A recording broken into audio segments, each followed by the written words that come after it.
Today's other top story, what could be an historic opening with Iran.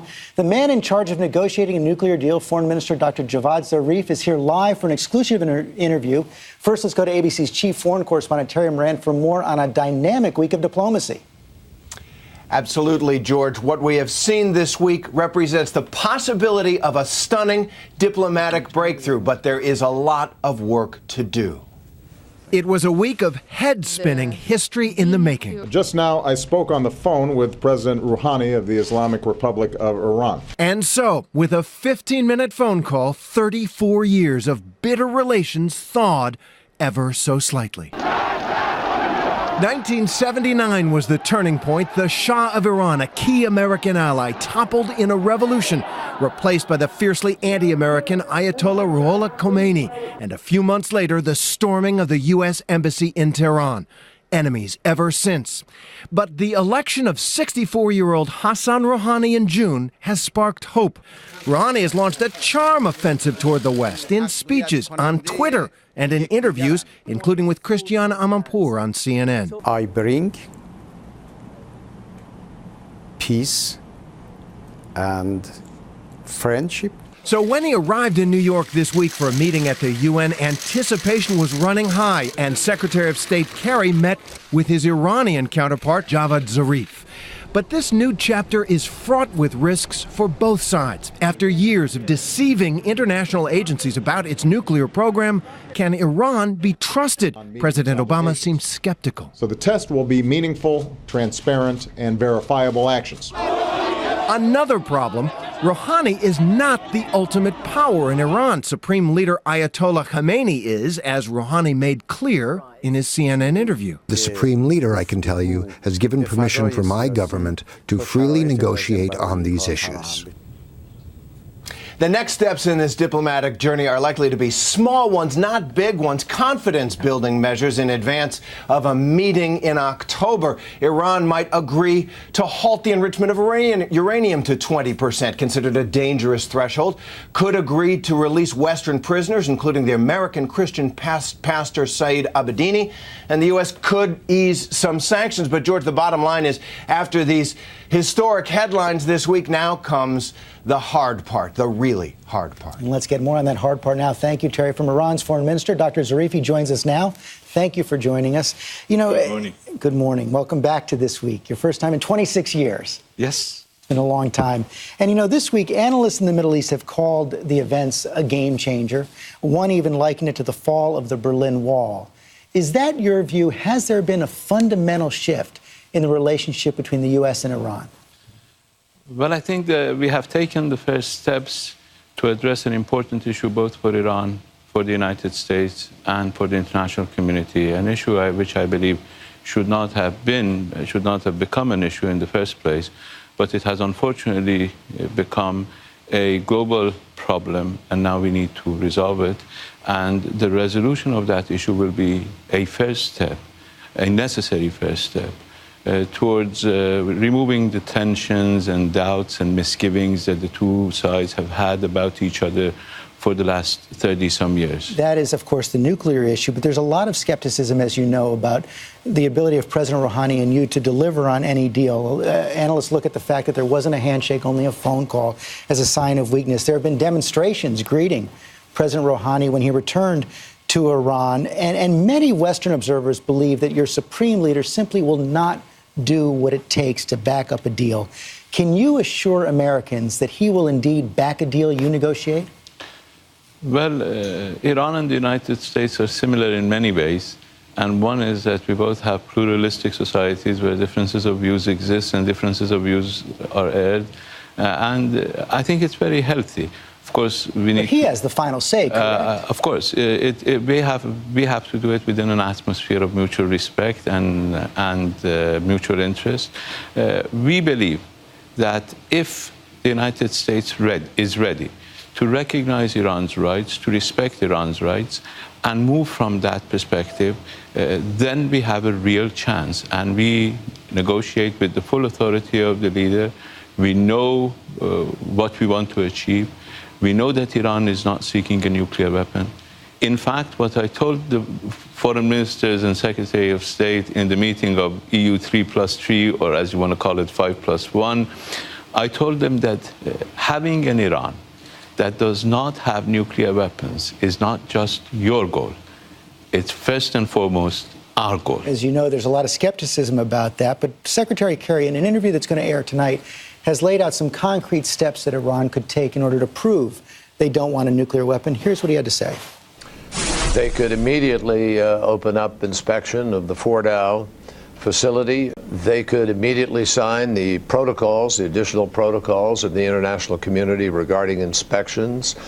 They could offer to cease enrichment above a certain level. Is Iran prepared to do that? Well, Iran is prepared to start negotiating. I'm sure Secretary Kerry does not want to dictate to us what we should or shouldn't do. We are willing to engage in negotiations. Of course, the United States also needs to do certain things very rapidly. What do you need from the U.S.? One is to dismantle its illegal sanctions against Iran that are targeting ordinary Iranians. Now, in spite of all the claims to the contrary, it is impossible to open a letter of credit from a bank to buy medicine for Iranian patients because there has been, in fact, blind sanctions against banks dealing with Iran. There has been a lot of arms twisting by the United States, not by the entire government, by certain elements within the US government, which have tried to put pressure on ordinary Iranian people. And the ordinary Iranian people showed during the last election that they put their trust in the ballot box, they put their trust in the government, they want the government to deal with the rest of the world from a position of strength through flexibility, but insisting on the rights. And so that is sanctions are not useful tool of implementing policy, and the United States needs to change that. I understand that's your demand, but in return, is Iran prepared to stop enriching uranium at the levels they are now enriching it? Iran is prepared to negotiate. You know, no country does or should negotiate on the air. But that's on the table? Negotiations are on the table to discuss various aspects of Iran's enrichment program. Our right to enrich is non-negotiable. But you don't need to enrich it above 20%, which is only used for military purposes. We do not need military-grade uranium. That is a certainty, and we will not move in that direction.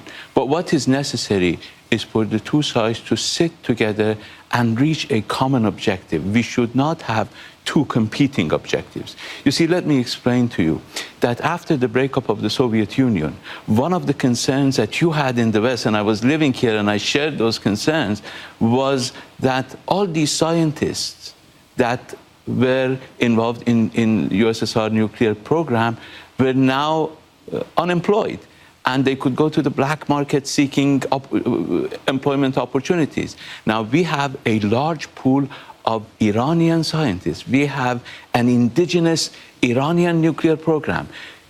Israel cannot kill all our scientists. They have unfortunately assassinated some of them, and nobody has raised an eyebrow about it, which is a source of great concern for us, that the world, the United States, which is supposed to be against terrorism, is allowing terrorists to kill innocent Iranian scientists. But now, let me go to the issue and say that all these scientists, the best way to ensure that Iran's nuclear program will always remain peaceful is to make sure that these scientists operate in a facility or facilities that are observed by international observers, monitored by the International Atomic Energy Agency. Including surprise inspections? Oh, yeah.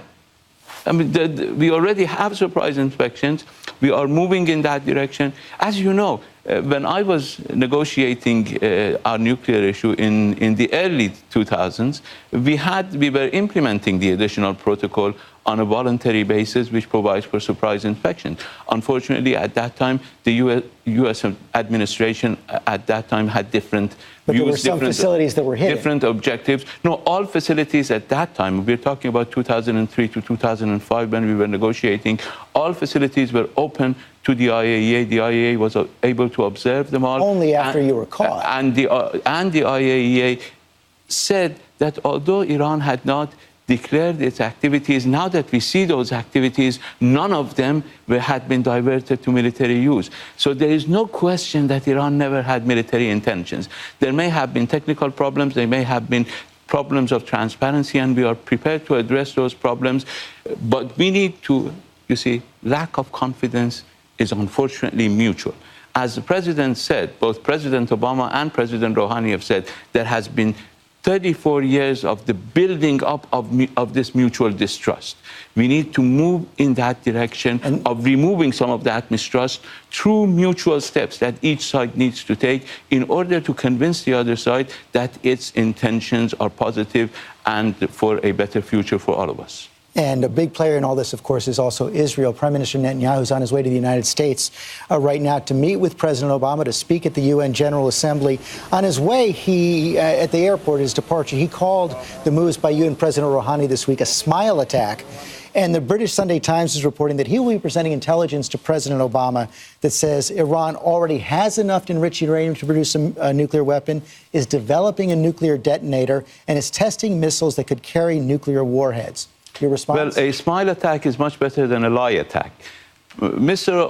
Netanyahu and his colleagues have been saying since 1991, and you can refer to your records, that Iran is 6 months away from a nuclear weapons. And we are, how many years? 22 years after that. And they are still saying we are 6 months away from nuclear weapons. I think this 6 month time limit is something that is called. So you're not 6 months from a nuclear weapon? We're not seeking nuclear weapons, so we're not 6 months, 6 years, 60 years away from nuclear weapons. We do not want nuclear weapons. We believe nuclear weapons are detrimental to our security. We believe those who have the illusion that nuclear weapons provide them with security are badly mistaken. We need to have a region and a world free from nuclear weapons. I appeared before the International Court of Justice about 16 years ago and argued for 90 minutes that the use of nuclear weapons under any circumstances is illegal. Our leader has a religious verdict that the use of nuclear weapons, even possession of nuclear weapons, is contrary to religious doctrine. So these are our positions. Israel has 200 nuclear warheads. Israel is the source of insecurity in our region. Israel is the source of aggression and violation of human rights of the Palestinian people. It should not have the audacity to continue to lie to the American people and to the world and mislead everybody. But if you don't want nuclear weapons, why enrich uranium to the levels you're enriching uranium? Because that's our right. We needed, you see, we came to the market requesting, we own 10% of a European company that produces enriched uranium called Eurodiv. We have not been able to get a single gram of uranium from them for the past 30-some years. We have not been able to get the uranium that we need for the Tehran research reactor, which was accidentally built, not accidentally, in fact, intentionally, built by President Eisenhower under the Atom for Peace program.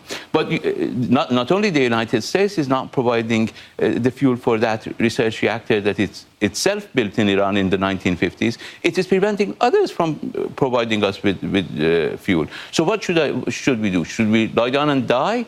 No, we don't do that. We go and rely on our own scientists, rely on our own capabilities, and we produce them. Now, after they were hoping that we couldn't produce them. Now, and after we were able technologically to do it, now they say you shouldn't. You see, we cannot start history at the time of our choosing. The background has to be addressed, the historical aspects have to be addressed, the historical sources of Iran's very serious and deep mistrust of the behavior of the United States need to be addressed, and we should take concrete steps, one after another. We have not forgotten the fact that when Iraq used chemical weapons against Iran, not only the United States didn't condemn it, it went out of its way to blame us for the use of chemical weapons. So these are all facts of history which are very fresh in the minds of Iranians. We are willing to show flexibility, not forget that. We may be willing to forgive, as President Mandela said once, but we're not going to forget. You mentioned history. Both you and President Rouhani have gone farther than your predecessors in acknowledging and condemning the massacre of Jews during World War II. In fact, you had a tweet at the beginning of the Jewish New Year where you said that Iran has never denied the Holocaust. The man who was perceived to be denying it is now gone. Happy New Year. This was to Speaker House Leader Nancy Pelosi's daughter. Yet the website of the Supreme Leader, Ayatollah Khamenei, right now, on his website right now in English, he refers to the myth of the massacre of the Jews known as the Holocaust. So do you endorse or reject the Ayatollah's belief that the Holocaust is a myth? I have spoken to the leader on this issue. He rejects and condemns the killing of innocent people. But is the Holocaust a myth?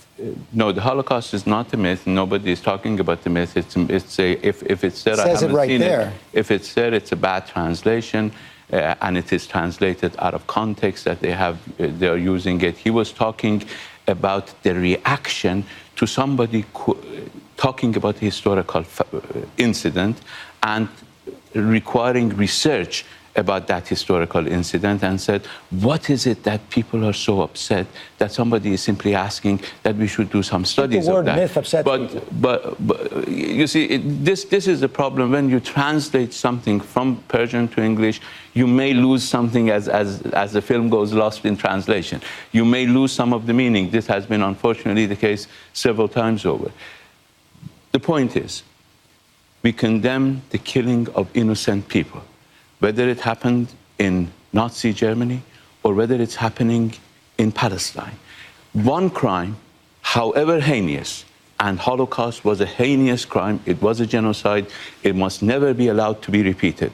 But that crime cannot be and should not be a justification to trample the rights of the Palestinian people for 60 years.